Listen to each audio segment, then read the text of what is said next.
My name is Dr. Izzy Justice, Chief Neuroscientist at Neuro580. I want to start by thanking the CDC in Atlanta, Georgia for hosting these very important talks on the role of neuroscience in the human experience. At the CDC, one of the big parts of focus is the human experience related to customer experience, which has been defined both as the experience that we have with each other as coworkers, as peers, and also the experience that we're having with our external customers. From a neuroscience perspective, I want to start upstream. Where does everything start? This interaction that we're having both with ourselves and with other people starts with the brain. Everything else is sort of downstream. Our thoughts, our behaviors, our memory, all of that exists in the brain. So let's start way upstream at a place you probably aren't thinking of in terms of enhancing that customer experience and your own personal human experience. That is sleep. I want to argue that everything starts with sleep. That's what we do before we start our day. We're coming off this 6, 7, 8 hour period of rest. Let's start with the problem. I want to share a few statistics with you, and then we'll get going on a solution.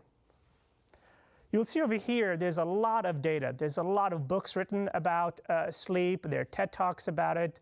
Lots of really good information that I encourage you to go out there and look.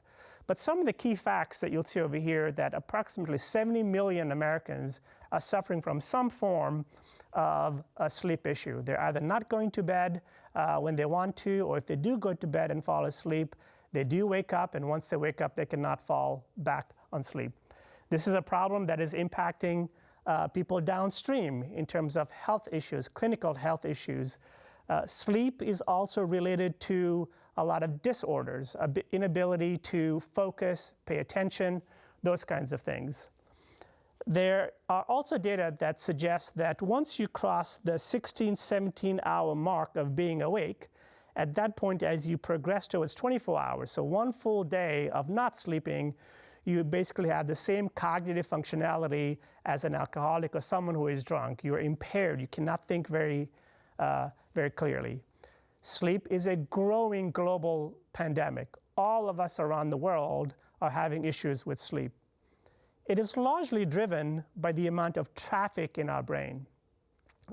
In one of my earlier talks, I talked about the volume of stimuli that the brain is consuming because of devices that we carry with us wherever we go. It's nonstop.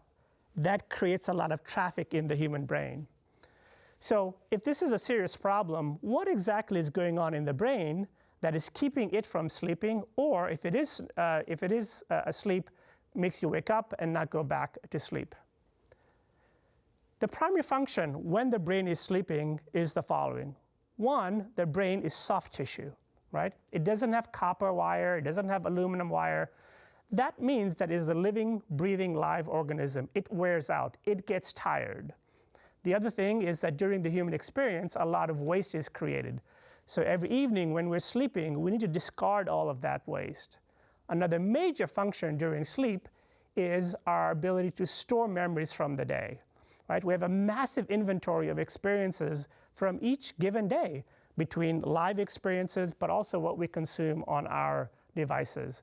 So when the brain is waking itself up, it's basically saying, I have too much noise in my head.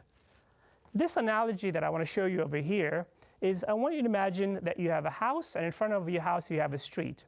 And on that street, there is traffic going on nonstop all night long.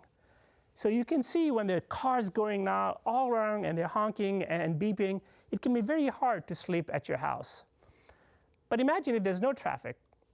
It's quiet. So the analogy of the cars and traffic is basically the stimuli that is percolating in your brain. So what is a good solution? So at Neuro580, we have invented a neurohack called 411. It's a very simple neurohack that you can do. I also encourage you to do it with your family members at home. What is 411? 411 means that in the last, say, 30 minutes before you go to sleep, so while you're laying in bed, think of 4 good things that happened to you specifically on that day. Not yesterday, not tomorrow, not last week, but 4 specific things that happened to you on that single day. The smaller they are, the better. The more that your brain has to search for what those small things were, the better. Maybe you had a great cup of coffee. Maybe you ate somewhere. Maybe you talked to one of your friends. Maybe you got a thank you email. Maybe you talked to someone and they said something nice to you and complimented you. So when you think of the full positive of the day, they don't have to be the big highlights. The smaller they are, the better, because they'll force your brain to go search and inventory the day. So think of 4 good things from the day that you just wrapped up. Think of 1 negative thing from the day that happened. What was one thing that happened that really troubled you? And typically, it'll be the biggest negative of the day. So that's the second one. The last one in the 4-1-1 is think about something that you can do tomorrow that will address the negative event of the day. Something small, not something big. Maybe you'll talk to somebody about it. Maybe you'll change your behavior. Maybe you'll wake up in the morning and say, okay, this is how I'm going to address this issue that happened to me yesterday. So 4-1-1 is a neurohack. If you don't do 4-1-1, your brain is designed to do 0, 100, 0. It is designed to inventory all of the experience of the day and select from it the most negative ones. It's part of our survival mechanism. So if you go back to the problems of the day, all these issues that you see over here, they're happening because there's a lot of traffic, because your brain isn't told what to inventory during its sleep time. Sleep is a magical time. It is a time that you're laying down flat, so your brain doesn't have to coordinate any motor movement. That's a good thing. Your eyes are shut, no sensory input. That is valuable time for your brain to repair, resurface all the brains, take out all the garbage, and essentially store the right amounts of memories so you're not carrying all the negative memories, the negative inventory, which again, your brain is designed to prioritize over the positive ones. So, in conclusion, make sleep a major priority of your experience with yourself, with your customers, with your family members. Try the 4-1-1 neurohack. I promise you'll see some improvements. Thank you.